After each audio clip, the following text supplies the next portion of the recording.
പൗരാണിക ശാസ്ത്രങ്ങൾ സംസ്കൃതത്തിലൂടെ എന്ന തലക്കെട്ടിൽ പ്രത്യേക സെഷൻ തന്നെ ഇത്തവണ സയൻസ് കോൺഗ്രസിൽ ഏർപ്പെടുത്തിയിട്ടുണ്ട്. ഈ സെഷനിലാണ് വിചിത്രമായ വാദങ്ങൾ ഉന്നയിക്കപ്പെട്ടത്.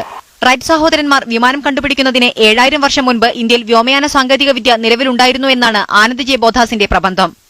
വേദങ്ങളിൽ നിന്നുള്ള ഉദ്ധരണികളടക്കമായിരുന്നു പൈലറ്റ് പരിശീലന കേന്ദ്രത്തിൽ നിന്ന് വിരമിച്ച ആനന്ദ് ബോധാസിന്റെ വാദങ്ങൾ. മഹർഷി ഭരദ്വാജിന്റെ വിമാന സംഹിത എന്ന പുസ്തകത്തിൽ വിമാന നിർമ്മാണത്തിന് ഉപയോഗിക്കുന്ന ലോഹസങ്കരങ്ങളെക്കുറിച്ച് വിവരിക്കുന്നുണ്ടെന്ന് ബോധാസ് അവകാശപ്പെടുന്നു.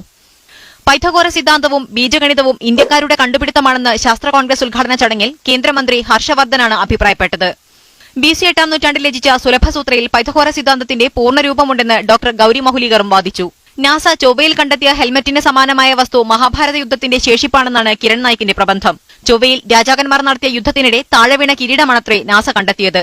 ഗണപതിയുടെ തല പ്ലാസ്റ്റിക് സർജറിക്ക് തെളിവാണെന്നും നായിക് വാദിച്ചു. മുൻപ് പ്രധാനമന്ത്രി നരേന്ദ്രമോദിയും ഇതേ വാദം ഉന്നയിച്ചിരുന്നു. പശുക്കൾക്ക് വിസർജ്യം സ്വർണ്ണമാക്കാനുള്ള കഴിവുണ്ട്, പ്രാചീന ഇന്ത്യക്കാർ പോസ്റ്റ്മോർട്ടം നടത്തിയിരുന്നു തുടങ്ങിയ വാദങ്ങളും ശാസ്ത്ര കോൺഗ്രസിൽ ഉയർന്നിട്ടുണ്ട്. കെട്ടുകഥകളെ ശാസ്ത്രവുമായി ചേർത്ത് അവതരിപ്പിക്കുന്ന സിദ്ധാന്തങ്ങളെ കോൺഗ്രസിൽ പങ്കെടുക്കുന്ന ശാസ്ത്രജ്ഞർ രൂക്ഷമായാണ് വിമർശിക്കുന്നത്.